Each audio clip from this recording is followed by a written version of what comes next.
What's going on, people? Another beautiful day in the...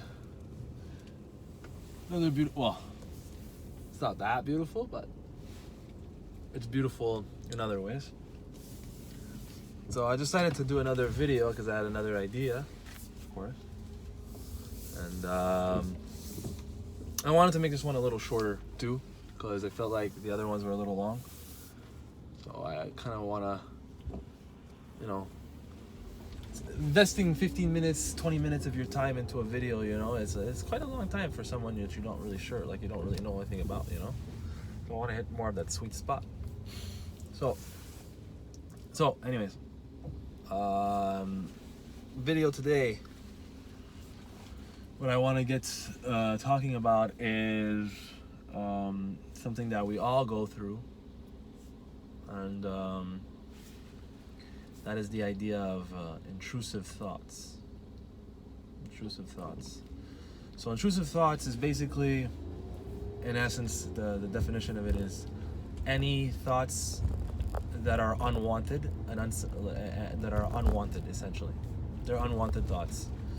They're thoughts that you don't want, and they're thoughts that could be even disgusting in terms of like their content, depending on how you view it. Normally, intrusive thoughts are accompanied by anything that makes you feel really uncomfortable. You'll have the thought like, oh, why did I think that, or what's going on? What's wrong with me? Around those lines, and it can go kind of around anything. So let's start with debunking intrusive thoughts. That's kind of what the goal is of this video, because I think it's really important to understand the differences between technically all thoughts are in a sense intrusive, right?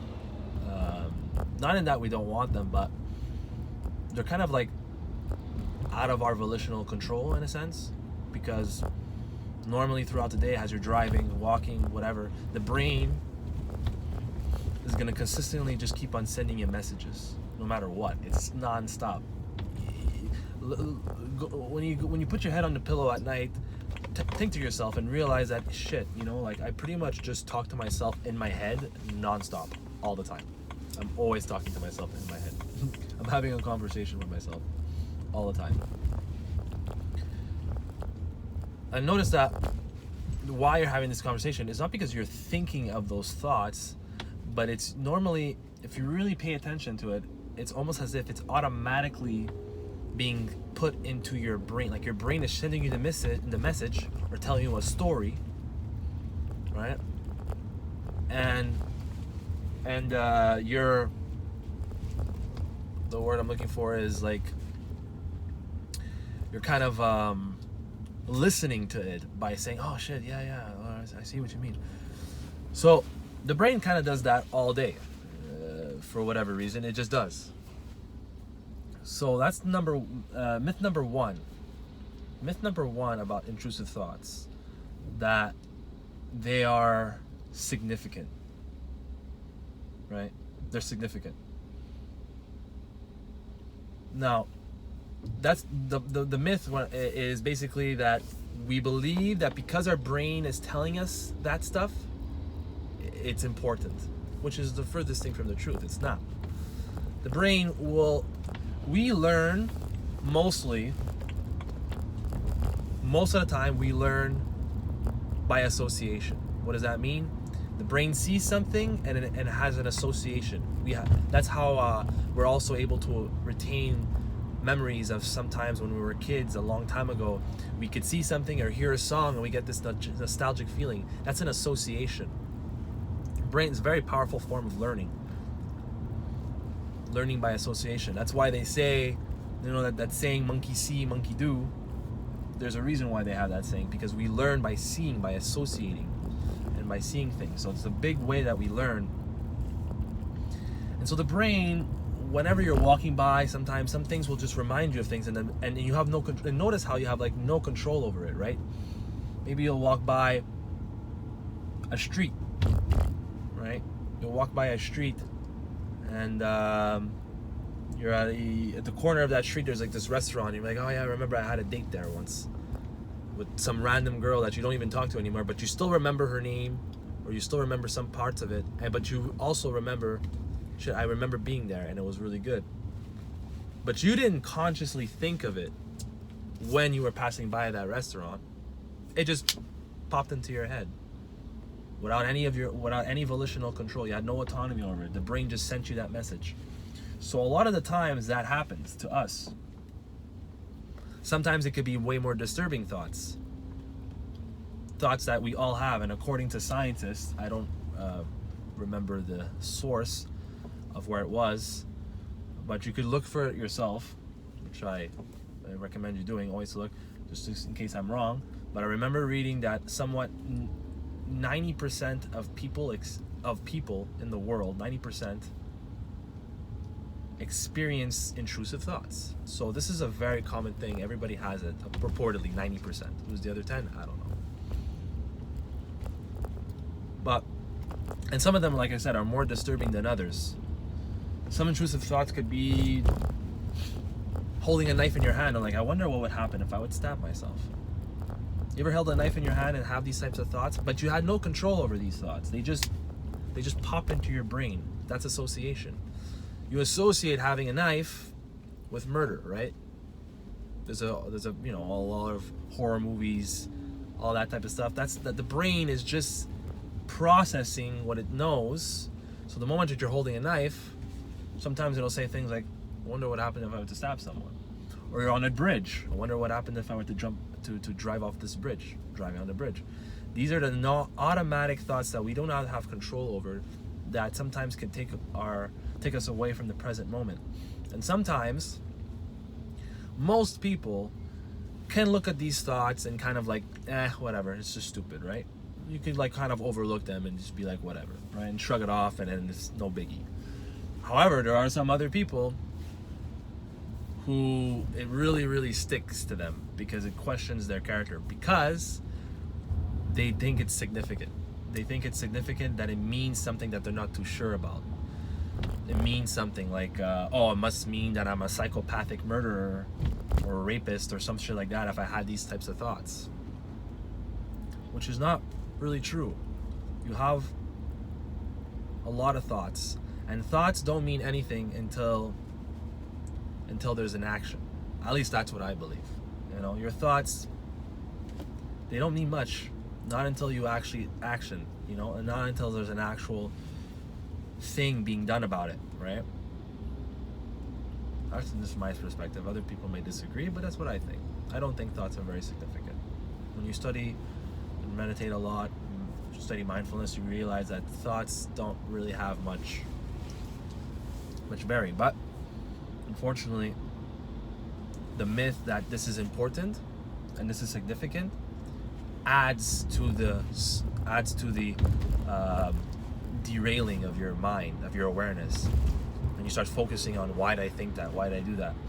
So that's number one myth, that it's significant, right?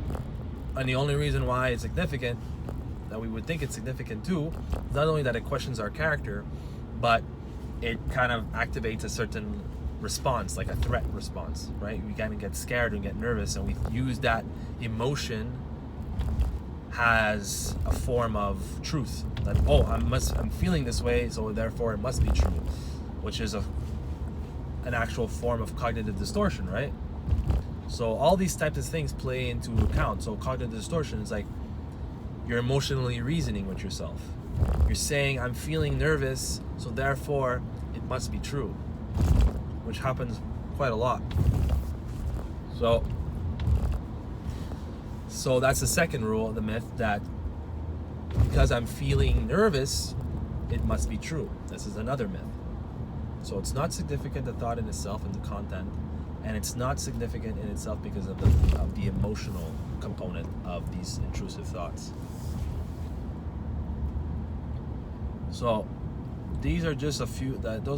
There's more myths, but those I find are the biggest things that kind of trap people inside their heads sometimes, and then that leads to like one of the most common forms of Bad habits would be like ruminating, right? Ruminating over something over and over and over again, kind of like, you know, thinking and then rehashing it, and then thinking of it again, and then rehashing it and thinking of it again, and it kind of loops itself, and it can get pretty it gets very frustrating and very demanding, and it's very tiresome too. Like, by the end of the day, you know, if you're at least, sometimes I know people, and myself included, I can go on intrusive. Sometimes if you get one intrusive thoughts, and you can go onto a rant for like an hour to yourself, and imagine you think, and then you think back, and you're like, fuck, holy shit, it's been 1 hour already, and I'm still on this, right? So you can clearly see how seeing that it's significant can really keep you trapped. I would say that in my experience too, although I'm a bit biased, but I would say in my own experience, many of the intrusive thoughts that I had never really came true. And unfortunately, our brains are very wired to view and to kind of focus on the negative. So the one time that you're actually freaking out a lot, and then you're like, the intrusive thought that you had was actually true, your brain's gonna have this association and be like, oh, but remember that time when it was true? The one time out of the thousand that you were right, it's gonna use that as evidence against you, the brain, you know? So always be mindful of that. Kind of like understand that, you know, like most of the time, if you really look at it and you really take into things into a perspective, that your intrusive thoughts had no validation, had no valid, you know, credibility in real life, and just only a few times out of every time you were actually kind of right. So that's my experience. You know, my experience, I feel like I was pretty much wrong about a lot of stuff, and I was right about a few things, but I was wrong a lot more, and I was wrong about how I interpreted things in my head. So always put those things into advantage. I'm not gonna get right now into this video because I feel like it's a much longer topic to get into in terms of dealing with intrusive thoughts, because there's a whole bunch of different ways to deal with intrusive thoughts. There's many techniques and many different varieties of things you can choose. You know, there's never just one good way. There's always just like something that just flows better with your personality. It's crazy how many there is, you know. So that's for another video, because that could take a lot of time to explain, but I just wanted to get to the basis, like kind of like the fundamentals of like intrusive thoughts, and how to like look at it and kind of debunk them. And by debunking them, by giving yourself that knowledge, you're more aware. And by being more aware, you're gonna be less, in a sense, affected by the seriousness of what your brain sometimes presents to you. So that's for today. My next video is probably going to be like a follow-up to this one, because I feel like this is something that a lot of us deal with, and it's a very, I think, an important thing, because sometimes it could really get in the way of you really living a more fulfilling life, which is at the end of the day kind of like the goal of this channel, right? Is to present you ideas and to give my 2 cents on many topics, but ultimately it's to do that to be able to have, so that you could at least live a little more carefree, live with a little more purpose, or live with just a little bit more enjoyment, you know? No, not about happiness. I know happiness is just a byproduct. I find happiness is a byproduct of happiness is just a byproduct of choosing and living well. So happiness is not the real goal. The real goal is to learn how to live with purpose and joyfully, and that will bring you happiness. And that's another thing that we can also talk about in another video when I get on the roll, when I talk to myself in my head. Anyways, I'm gonna get going, and so let me know what you guys think in the comments about these intrusive thoughts. Do you have anything difficulties? Do you have any more things to add? Just add them in the comments, and like this video, and subscribe if you like it. So I'm gonna try and give up as much content as I can. Peace.